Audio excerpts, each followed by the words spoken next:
Today's Spotlight is brought to you in part by presenting sponsor, First Community Financial Bank, the community bank where you come first.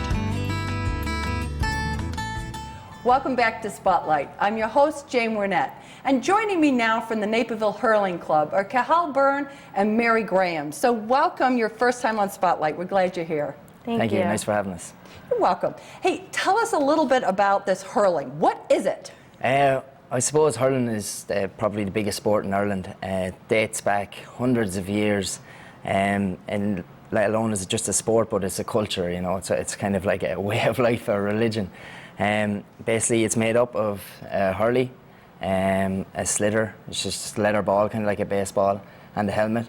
And basically, it's just an abundance of skills, different styles. It's like lacrosse and numerous different sports. I mean, you can hit it on the ground, you hit it off the hurl, you can carry the ball on the hurl, and then you score in a goal, which is effectively the same as a soccer goal, or over the post, so in between two posts, which are like American football posts.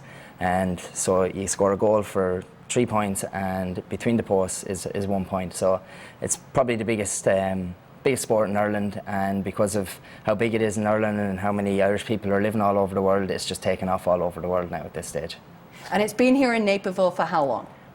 Since 2014, Kevin Pearson, who started the club here, he started in 2014 after being on a trip to Ireland. Okay. So. I know we did a story on it, and it's super fun to watch the footage. It's very, very fast, and it's very interesting. Yeah. And Mary, tell us what the mission of the Hurling Club is. So Naperville Hurling Club is a 501c3 not-for-profit. The whole organization is based on education and international a sports club, and we're trying to show the Irish culture and to display this game, which before coming out to a practice, I'd never even heard about. Yeah, so. Me neither. Yeah. I think lots of people hadn't, so hopefully we're changing that. Yes, definitely. Cathal, you have leagues. Tell us how people get involved. Tell us about the leagues, men, women play, kids. Yeah, I mean, we're open to everyone. I mean, anyone can come out. At the minute, we've got a winter league. We do a summer league. We actually compete for the national championships, and then we just do fun tournaments between different clubs, be in like Madison, Milwaukee, Fox River, just kind of all over, you know, and in Chicago itself. At the minute, we're starting our winter league, which is a league that both men and women are playing in.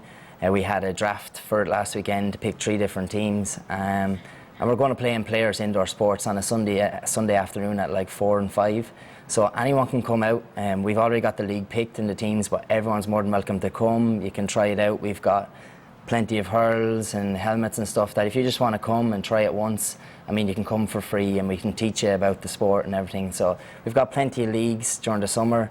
We have training sessions during the week, so like myself and other people will be there, help the coaching, so anybody can come out, people who have played it before, people who have never played it before, and then obviously kids, you know, we're always open for kids, anyone to come out and learn how to play this.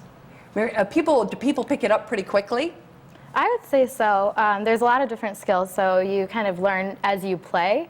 I went to a practice and then went to a game. So you really do just pick it up and you learn different skills as you're playing. So. Okay. And the men and women play together, or you play on separate teams? How does that work? So in the summer we train together, and then we also scrimmage. And then in the winter league is co-ed. The women will mark each other though, so that you're not marking a man and he's not marking you. So it's a little bit less competitive, it's easier for the women to go along and to pick it up, I guess. Okay. And then in the national tournaments, it is women will play at camogie by themselves, and then the men will play competitively against other men's teams. Okay. Yeah, so you've got teams from all over the US, all over North America, will come and compete for the national championships. So at that, it's, you know, it's full rules, everything. It's very competitive, it's right? very competitive, not for beginners at that point. But even beginners, like, I mean, once you come to Naperville, you're part of the team. It doesn't matter if you've played all your life or if you're Irish or American or whatever. Once you come, you're part of the Naperville team, and if we go to nationals, you come with part of the team as well, and you're in with a chance to play from even if you start 2 weeks before. You know what I mean? That's the way it yeah. is. So. I love started it. So in there's summer hope for me yet. yeah. I started in the summer and then went to the national championship or the championship, and so you just get to play. Immediately you get to play, and a lot of people are picking it up at the same time. So Okay. Yeah. Is it an expensive sport? No, especially when you say a lot of American sports and stuff would be expensive with all the gear and stuff. With the hurling, I mean, as I shown earlier, all you need was the hurley, a sliotar, and a helmet, and you can get that set up for about $120. I mean, most people are going to have a pair of cleats or something. Sure. The yearly membership is about $100, so you can get all in set up for your whole year for about $220, and most of the time the hurl and the helmet you'll just have to invest once. Maybe sometimes you'll need to get a hurley a second time, but yeah, it's very inexpensive sport. And then for even people to come out and try, there's no cost for once or twice to come out and try it and see what you like. You know what I mean? You can do a couple of sessions with us and we'll coach you and see if you like the sport. So I mean, we've got plenty of helmets and hurleys for people to just try it out as well. That's wonderful. So it's it sounds very welcoming, very social, kind of a fun thing to pick up, at any point in life. Yeah. Talk a little bit about, I know you're doing some things out in the community, partly as you talked about trying to share the culture. Mm-hmm. So talk a little bit about those and what you've been doing in the community. Well, basically last year they did an Explore More Day at Madison Elementary School. Where they explored different sports and cultures. I wasn't there myself, but I heard that it was very good. The hurling took off, like a lot of people had never seen it before, so it took off like crazy from that, and we got lots of people involved. They're interested in the club or told people about the club through that. So that was a big thing. At the minute we're working with North Central College to try and get in and help doing physical education classes.